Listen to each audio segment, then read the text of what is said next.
નમસ્કાર દર્શક મિત્રો, હું છું નીલમ સોલંકી આપની સાથે. સૌરાષ્ટ્રની અસ્મિતા ન્યૂઝમાં આપનું હાર્દિક સ્વાગત છે.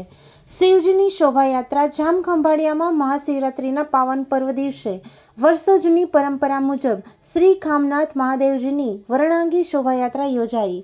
જામખંભાળિયામાં પૌરાણિક ખામનાથ મહાદેવજી, પાર્વતીજી અને ગણેશજીને પાલખીમાં બિરાજમાન સાથે શિવ વર્ણાંગી નીકળી હતી, જેમાં ભૂદેવો દ્વારા પરંપરાગત રીતે ધોતી પીતાંબર પહેરી ખુલ્લા પગે મંત્રોચ્ચાર સાથે શોભાયાત્રા યોજવામાં આવી હતી.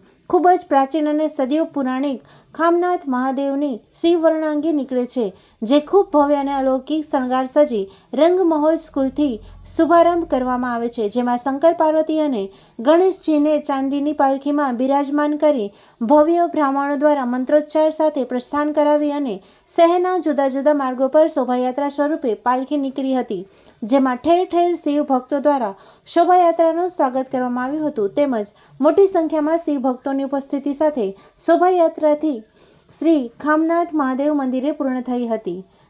રિપોર્ટર સાહિલ રાયચુરા, જામખંભાળિયા. ખંભાળિયા ગામ ખામનાથ મહાદેવનું મંદિર કે જે ખૂબ પ્રાચીન કાળથી આવેલ છે અને તે મંદિર દ્વારા દર વર્ષે શિવરાત્રિમાં શોભાયાત્રાનું આયોજન કરવામાં આવે છે.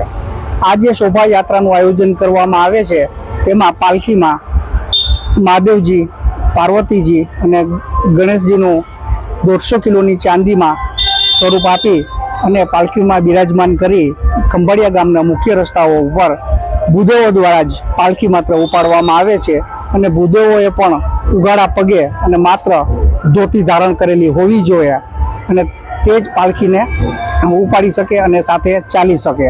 અને આ જે આખું શોભાયાત્રાનું આયોજન ખંભાળિયાના મુખ્ય રસ્તાઓ પરથી પસાર થઈ અને ખામનાથ મહાદેવ ખાતે પૂર્ણ કરવામાં આવે છે.